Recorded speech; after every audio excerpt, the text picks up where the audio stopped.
नमस्कार।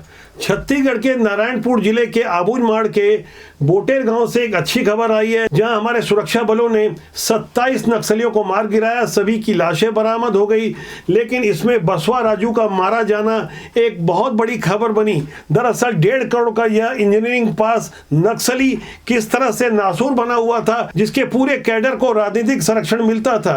गहराई से समझने वाली बात यह है कि यदि नक्सलियों को राजनीतिक संरक्षण नहीं मिलता तो शायद छत्तीसगढ़ सहित अन्य राज्यों में नक्सली इस कदर फल फूल नहीं पाते। बदले हुए हालात में विकास की करवट लेता बस्तर किस तरह से नक्सलवाद से मुक्त होता जा रहा है। अगले साल के 31 मार्च से पहले जो डेडलाइन घोषित की गई है कि पूरे देश में नक्सलवाद समाप्त हो जाएगा, उसी कड़ी में बस्तर के जो 27 नक्सली मारे गए हैं और अभी भी मुठभेड़ जारी है, तो इस बारे में कुछ बेहद हैरान करने वाली जानकारी आई है।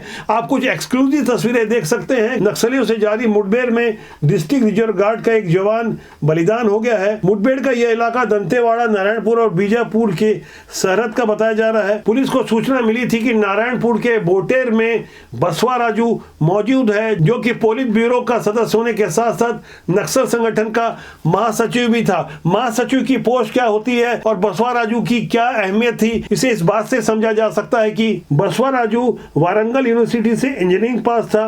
1980 के दशक में नक्सल आंदोलन से वो जुड़ गया था। वह नक्सलियों के सैन्य कमान का लंबे समय से प्रभारी रहा। नक्सल के सेंट्रल कमेटी में वो 25 साल पहले सन 2000 में चुना गया। तब सेंट्रल कमेटी का वो मेंबर बना था। एक प्रतिभाशाली इंजीनियर होने के बावजूद उसने नक्सलवाद का रास्ता चुना। 2018 में जब उसकी उम्र 63 साल थी, तब वो जनरल सेक्रेटरी बना था। बसवा राजू नक्सलियों का टॉप लीडर था।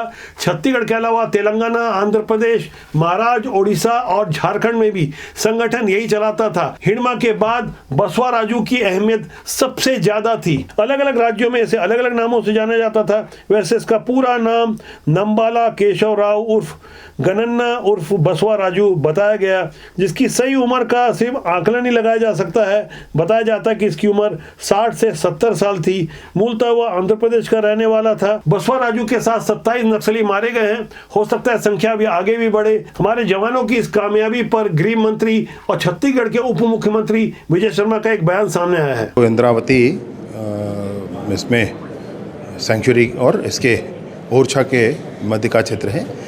लगभग 50 घंटों से सर्च ऑपरेशन चल रहा था, जिसमें मुठभेड़ हुई है और 26 से अधिक नक्सली उसमें मारे गए। कुछ बड़े कैडर की भी होने की संभावना है। जवानों के भुजाओं की ताकत पर एक और बड़ी सफलता, एक और बड़ी कामयाबी हमारे पूरे क्षेत्र को लाल आतंक से मुक्त करने के लिए मिली है। मैं हृदय से बधाई देता हूं जवानों को। 2025 के अभी 5 महीने नहीं हुए हैं और 173 नक्सली 12 मुठभेड़ में मारे गए हैं। बीते साल यानी 2024 में 163 नक्सली अलग अलग 10 मुठभेड़ों में मारे गए थे। गहराई से समझने वाली बात यह है कि यह काम पहले भी हो सकता था। विष्णुदेव साय की सरकार छत्तीसगढ़ में बनी और केंद्र की मोदी सरकार की ओर से अमित शाह ने जो डेडलाइन फिक्स की, ये डेडलाइन पहले भी फिक्स हो सकती थी। अभी फिलहाल जिस तरह से नक्सलवाद का सफाया होते जा रहा है, उससे एक बात तो स्पष्ट हो रही है, कहीं ना कहीं देश विरोधी गतिविधियों में लगे ये लाल आतंकी राजनीतिक संरक्षण से जिंदा थे। हमारे सफेद पोस्ट नेता किस तरह से नक्सलियों से मिले हुए थे, इसका इस बात से अंदाजा लगाया जा सकता है कि 2014 के चुनाव में कांग्रेस के बड़े नेता दिग्विजय सिंह ने नक्सलियों से समर्थन मांगा था। वो भी उस हालात में जब 25 मई 2013 को झीरम कांड हुआ था, जिसमें कांग्रेस की पहली पंक्ति के लगभग सारे बड़े नेता मारे जा चुके थे। कुल 32 लोगों की मौतें हुई थी। उस भयानक वारदात के बाद उस घटना पर काफी राजनीति हुई। तब केंद्र में कांग्रेस के नेतृत्व वाली सरकार थी और राज्य में भाजपा की सरकार थी। उसी साल यानी 2013 में ही छत्तीसगढ़ में विधानसभा के चुनाव हुए।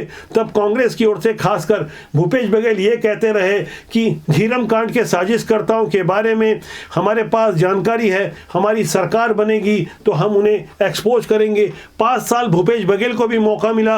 और हैरानी की बात यह है कि झीरम कांड में जो सबसे संदिग्ध व्यक्ति था वो थे कवासी लखमा। वो भूपेश बघेल के लगभग दाहिना हाथ बन चुके थे। उन अनपढ़ व्यक्ति को उन्होंने उद्योग मंत्री और आबकारी मंत्री बनाया। बीते 4 महीनों से शराब घोटाले के मामले में वो अनपढ़ मंत्री कवासी लखमा जेल में है। गहराई से समझने वाली बात यह भी है कि जिस वक्त झीरम कांड को अंजाम दिया जा रहा था उस वक्त कांग्रेस के प्रदेश अध्यक्ष नंद कुमार पटेल और उनके पुत्र दिनेश पटेल को घटनास्थल से कहीं दूर कवासी लखमा के साथ ले जाकर नक्सलियों ने उन्हें बेरहमी से मार डाला और कवासी लखमा को बेहद आश्चर्यजनक तरीके से जिंदा छोड़ दिया। कवासी लखमा चुपचाप बिना चोट खाए अचानक उन्हें जंगल के अंदर कोई मोटरसाइकिल मिल गई, वो भी चाबी लगी हुई, आके अस्पताल में एडमिट हो गए। सारी बातें लगता है चरणदास मान को पता थी, जो इस वक्त नेता प्रतिपक्ष हैं। वो कवासी लखमा से मिलने अस्पताल पहुंच गए और साफ तौर पर इस बात को बता रहे थे कि कवासी लखमा ने ही मार्ग चेंज कराया था, जानबूझकर ऐसा करवाया था। ऐसा कहते कहते चरणदास मान शायद भूल गए कि सामने कैमरा लगा हुआ था। उन्होंने बकायदा कवासी लखमा पर हाथ भी उठा दिया था। वो घटना आज तक चर्चित है, जिसकी चर्चा हम पहले भी कर चुके हैं, लेकिन यह प्रसंग बेहद समसामयिक है। आज जब छत्तीसगढ़ के खासकर बस्तर के जंगलों से नक्सलवाद का सफाया हो रहा है तो उस घटना की याद भी आती है। और यहाँ गहराई से समझना होगा कि किस तरह से नक्सलियों को कहीं ना कहीं राजनीतिक संरक्षण प्राप्त था। बिना राजनीतिक संरक्षण के नक्सलवाद इस तरह से नहीं फल फूल पाता। आज जब बस्तर का आबूझमाड़ का इलाका एक नई करवट ले रहा है, विकास की ओर आगे बढ़ रहा है, तो वहां से कुछ तस्वीरें भी सामने आ रही है। भालू और शेर की ये तस्वीर काफी चर्चा में रही। ये हाल की तस्वीर है, आबूझमाड़ के जंगलों की तस्वीर बताई जा रही है। किसी ने अपने मोबाइल कैमरे से शूट किया था। एक भालू माँ अपने बच्चे को बचाने के लिए किस तरह से बाघ से भिड़ गई। ये तस्वीर सोशल मीडिया में तेजी से वायरल हो रही है। ये तस्वीर न केवल मां की ममता को दर्शाती है, बल्कि इस बात का भी संकेत है कि बस्तर नई अंगड़ाई ले रहा है। ऐसी ही कई और खूबसूरत तस्वीरें आगे भी बस्तर से देखने को मिलेगी। हमारा देश आज पाकिस्तान से लड़ रहा है। ऑपरेशन सिंदूर अभी थमा नहीं है। जिस तरह से हमारे वीर सैनिकों ने सरहद पर पाकिस्तान को मुंह तोड़ जवाब दिया, उसी तरह हमारे वीर सैनिक देश के अंदर नक्सलियों का सफाया कर रहे हैं। छत्तीसगढ़ और तेलंगाना के बॉर्डर पर स्थित कर्रेगुट्टा की पहाड़ियों पर एक विशेष ऑपरेशन को अंजाम दिया गया।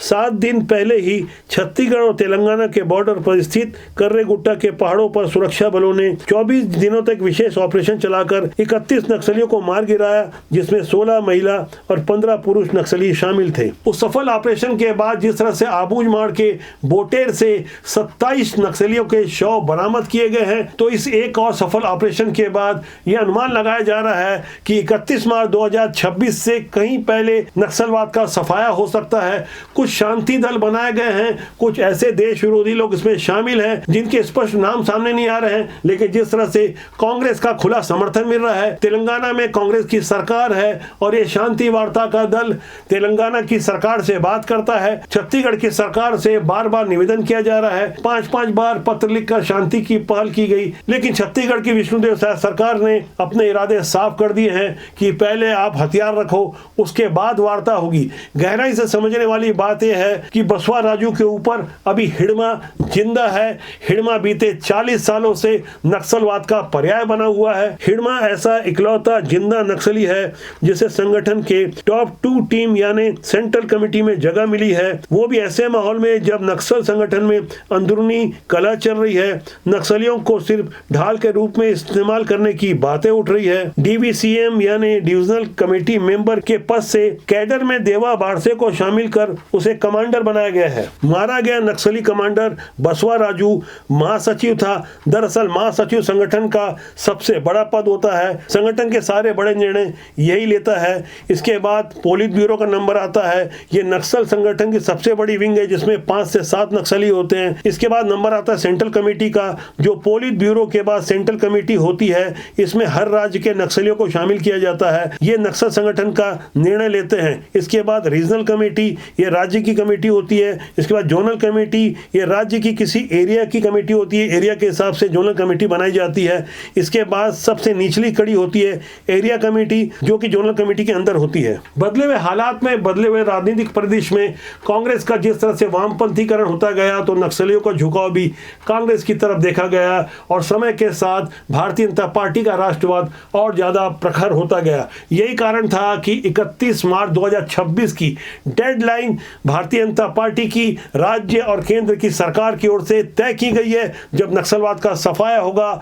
नक्सलवाद के सफाए के लिए सबसे प्रमुख और कोई अहम कारण है तो वो है एक मजबूत राजनीतिक इच्छा शक्ति और नक्सलवाद के सफाए के लिए हमारे राजनेताओं का प्रतिबद्ध होना। हमारा मानना है राजनीति बुरी नहीं होती, उसमें काम करने लोग अच्छे या बुरे होते हैं, लेकिन राजनीति में बुरे लोग काबिज हो जाते हैं, जिससे अच्छे लोग राजनीति से दूर हो जाते हैं। हम बार बार इस बात का आग्रह करते हैं कि देश और समाज की सेवा के लिए अच्छे लोग राजनीति में आए। राजनीति को प्रोफेशन के रूप में भी आप चुन सकते हैं, जिससे समाज और देश का भला होगा। और अच्छे लोग जब राजनीति में आएंगे तो जाहिर तौर पर यह एक सच्ची राष्ट्र सेवा होगी। तो आज के लिए इतना ही। मेरा आपसे आग्रह है कि चैनल को देखें, लाइक करें, शेयर करें, सब्सक्राइब करें। बहुत जल्दी मेरी आपसे फिर मुलाकात होगी। नमस्कार।